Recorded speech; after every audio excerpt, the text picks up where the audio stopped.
tayo nataparang na. Ayan mga best, dahil masungit ang panahon, minabuti namin at inisip namin. Sino ba to? Isa po sa mga nananawagan ng tulong. Kidding aside, syempre marami tayong content at vlog at mga parang good vibes katawanan. Ito siguro super good vibes, hindi man nakakatawa pero isang makabuluhang bagay na sana man lang hindi man kami makatulong ng financial sa mga kababayan natin pero pangkalahatan na po.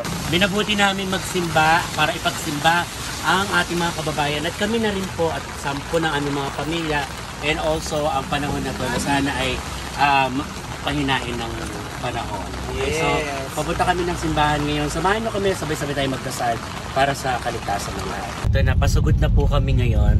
Yes, mga bes! Sa Baclaran. Oo. Hindi na namin iniinda yung panahon kasi ang namin dito is makatulong. Malaking bagay po ang dasal. Walang mas malaki pa sa dasal. Oo yun. Correct. Kasi ang daming talagang mga kababayan natin na sobrang apektado sa bagyo, sa baha. Sa Laguna. Yes, signal number 3 na ata ang Laguna. Kami din sa Nabesihan nagpo-4 na. Yes. And hindi lang sa hindi lang sa bagyo, yung nangyayari sa mundo. Sa mundo. Lalo na po sa bansang ito, sa bansang Pilipinas. Saka sana ay lumambot-lambot na yung puso ng mga makakatulong sa mga nangangailangan talaga. Sana naman po save natin ang bansa natin. Alam nyo po, wala namang ibang magtutulungan kundi kapwa Pilipino. Lalo't kung may kakayanan, ibahagi na natin sa wala at maging concern tayo sa ating kapaligiran at the same time sa kalikasan. Dahil pag naningil po talaga ang nasa taas. Totoo yun. Wala po, kahit po gaano kayaman o ano pa man. Wala tayong laban dun kasi panahon yan eh. Panahon yan. So mga best, sama-sama tayo magdasal. Punta kami ng Baclaran Church. Yes, ngayon po ay first Sunday. First Sunday of the month. Ng November, I mean. Yes, ng November. So, mabawas-bawasan din yung sikip sa mga dibdib natin. Yung pang-araw-araw din ba? Siyempre, hindi lang naman ito sa nangyayari sa mundo, sa Pilipinas. Yung mga pansarilin din natin. Para ma-cleansing yung mga bigat. Spiritual Yes, correct. So, samahan niyo po kami ni Bes at mga Bes, tayo ay manalangin. Tama.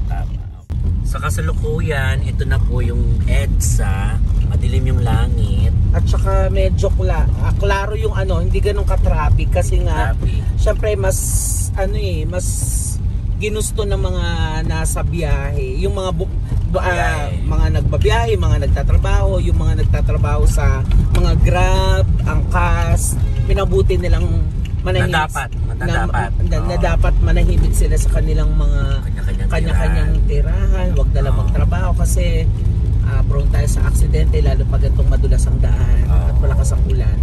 Yes. So sa ngayon, madilim pa lang langit at sana hanggang dyan na lang muna talaga siya. Correct. At sa mga lumalaban sa trabaho at ganito ang panahon, mag-ingat po tayo. Correct. Ingat. Yes. Dito na po kami sa Baclaran. Kalmado pa yung panahon pero mahangin. Nakikita natin mahangin. Tsaka parang mababa na yung ulap kung tutuusin. Kaya dobleng ingat na po. Mamadaliin lang po namin na makapagsimba at pagkatapos dito nagmamadali rin kaming umalis. Hindi naman namin mamadaling magdasal pero muli po sama-sama tayo mga best para at least makatulong na maibsan po yung hindi natin inaasahang masamang panahon. So prayer is powerful mga best.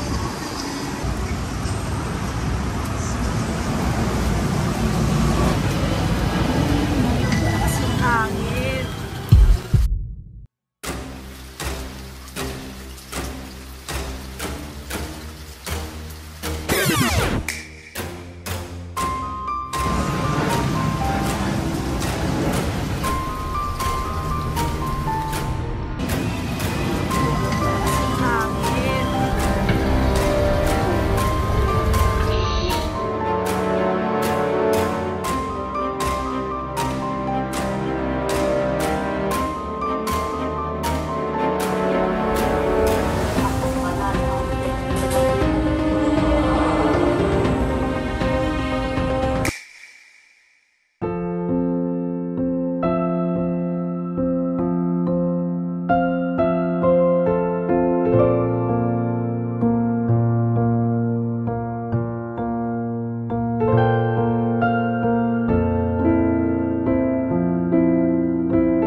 yan ang sinasabi ko mga bes. Sa inyo, walang mas malakas at makapangyarihan pa sa dasal. Kaya lahat ng bagay, lalo na mga itong sakuna, hindi dapat lang natin inilalapit kung kailan nandito na. So, lagi tayo magdadasal. Hindi man sa simbahan, pero sa bahay, sa sarili. Do iba talaga yung prosesya kapag nasa simbahan tayo. Ano po? Ako man ay hindi masyadong, lalo na sa mga lumalapit sa akin financially, hindi ko man po kayo masagot na matulungan. Ito na lang po yung kahit pa paano ay dinalangin ko na po ang lahat, lalo na po sa mga nangangailangan. Hindi ko man kakilala o lumalapit man sa akin sa social media, ay sana po madinig ng Panginoon sa panalangin ko sa inyo. Lalo na po sa mga higit na nangangailangan, sa may mga sakit or sa mga may hindi kakayanan sa buhay upang makaraos sa mga pangangailangan nila. Ito po, dinalangin ko kayo. At kung may sosobra pa at sakali, tingnan po natin kung anong makakayanan natin. Kaya sa mga kababayan natin, lalo na sa mga nahihirapan sa mga oras na to ngayon na aapektuhan ng masamang panahon, makakatulong tong panalangin, naniniwala ka. At saka, ito yung tahanan nating lahat. Kapag pagod ka, magulo yung utak mo, isip mo, surrender mo sa Kanya. At dapat pagkakalimutan. So, mga best, huwag tayong titigil magdasal, may sakuna o wala. Dahil kagaya ulit ng sinasabi ko, lagi tayong tinitingnan ng nasa taas. Hindi lang tayo dapat manalangin kapag may sakuna na or may nangyayari ng kalamidad. Araw-araw, pasalamat sa pagising bago matulog. Sa lahat, sa maliliit na biyaya, ipagpasalamat natin yan. Kaya sana itong mumunting dasal at mumunting oras na nailaan namin para sa inyo. Alam kong naririnig, nakikinig ang anghel, mga anghel, at isasama tayo sa nasa taas upang dinggin yung mga panalangin natin. Yes. Ako talaga, ako na first Wednesday ako ng simba dito sa Baclaran with Miss O after ng trabaho, ng set. Dito kami nagdidiretso kasi iba yung pakiramdam kapag nakasimba ka and then ayun ang parang kumbaga panata mo na. Yeah. May kanya-kanya tayong paniniwala. Alam ko yan mga bes, sa totoo lang. Pero iisa lang naman ang adhikain natin dito, yung makapagdasal tayo at makapanawagan at makausap natin ang Panginoon. Yun ang pinaka-importante. Yes. Dapat ganun ang relasyon mo sa Panginoon. Papanalangin mo na anak ka niya, tanggapin mo ako at mananampalataya ako hanggat nabubuhay ako. So, mahalagang araw to para sa lahat. Mag-iingat po tayo. Yes, especially yung mga kababayan natin na talaga nasalanta talaga ng sobra. Naway makaraos tayo at lahat po. Dahil sa napaka-importante ng dasal, walang hindi sinasagot ang dasal. Correct. At lagi natin tatandaan, huwag tayong humingi, huwag tayong humiling, bagkus magdasal sa mga bagay na, alam mo yon, na kung ano yung kailangan lang. Huwag tayong humingi ng sobra, huwag tayong humingi ng bagay, humingi tayo ng paggabay. Correct. Lakas ng katawan, yung mga ganun na ipanalangin natin. Yes. Kaya sa mga kababayan natin na nawawalan o humihina ang kalooban, huwag niyo pong gagawin yan. Kahit anong pagsubok, tandaan nyo, mapakalaki mang pagsubok yan, pero mas malaki po ang kalooban ng Panginoong Jesus para sa atin. Yes. At ayan, grabe, sarap ng feelings, Bes.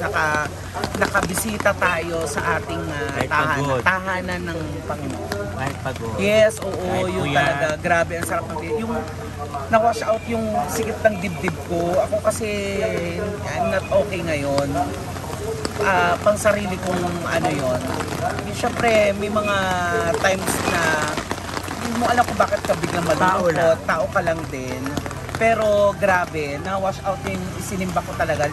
Lahat-lahat, mga kasama ko sa work, pamilya ko, lola ko, sarili ko, at para sa lahat. Talagang sa mga nangyayari. Pero ito na nga, Bes, nagugutom ako. Okay, wala nang problema. Lalong maulan ngayon. Oo, masarap kumain. Siyempre, di ba? Di ba mga best, kapag umuulan, masarap pumain? Eh, ito Busog pala ka pa, tama-tama. diba? Nakakita ko, meron palang ubuan dito sa Baclaran. Sa likod ng Baclaran. Oo, eh di halika na tumuloy na tayo. Pakainin mo ko. Go, wala namang problema, be. Di kainan din pala dito. Oh. Eto, ang in-order namin ay... Ay, nakakita kami dito ng ano, kasi ito ubuan to, di ba? Ano, meron ditong Bagay na bagay sa ulan. gusto lugaw at may sabaw. Yes, kay Padok Pares. Padok Pares! Yes, sir. Ikaw ba si Kuya Padok? Si Padok. Kasi kay Padok ay... Anong Padok? Bakit Padok? Padok. Ibig sabihin, padukot. Padukot. Padukot siya. Sabi nila, ama ng mga bata. Yes, Padok. Kumbaga ano. Padok. Pero kasi sa aming mga gay linggo, Padok din tawag namin sa tatay. Ayun mga Oo. Oo, Padok. kasi, Father. kasi sa mga agay mudra, Mudra. Madok. maduk. Tapos Padok naman. Tikman natin yung beef, yung mami ni Padok dito sa Baclaran. Higop tayo ng mga sabaw mga best pang dagdag tanggal ng lamig-lamig at para Yes, yes, masarap yes. umigop ng sabaw. So, huwag tayo. Go! Guess ano yung order mo? Beef mami overload. Mami overload. Hindi natin nakalamansi. Ito yung in-order ni Tami Lugaw. Ayun naman kami ni Bes, kahit saan kami kainan. Kung may pagkain ng espiritu, simbahan yun at panalangin. So, kailangan may pagkain din ang katawan natin. Kailangan namin yan dahil puyat palagi. Dito kay Papa Duk. Dapat. Salamat sa isang napaka-blessed na araw na to para sa amin. So, thank you. Thank you mga best. At sana na-enjoy nyo kami. Na-enjoy nyo araw na to at sana nakatulong nga yung panalangin namin para sa lahat. Maraming salamat po ulit. Ay, meron siyang lechon bagnet, itlog, walya. Ayan. Maraming salamat na busog kami mga best. Pero eto na, napakagrabe. Malakas na yung ulan. Malakas na talaga. Ingat. Mga best, bye everybody. Manahiro. Mga happy tamis. Channel namin, mga best po lahat. Support tayo. Yes, Tommy Brown. Kasama namin kayo sa play palagi. Thank you. Maraming salamat. Ingat mga best.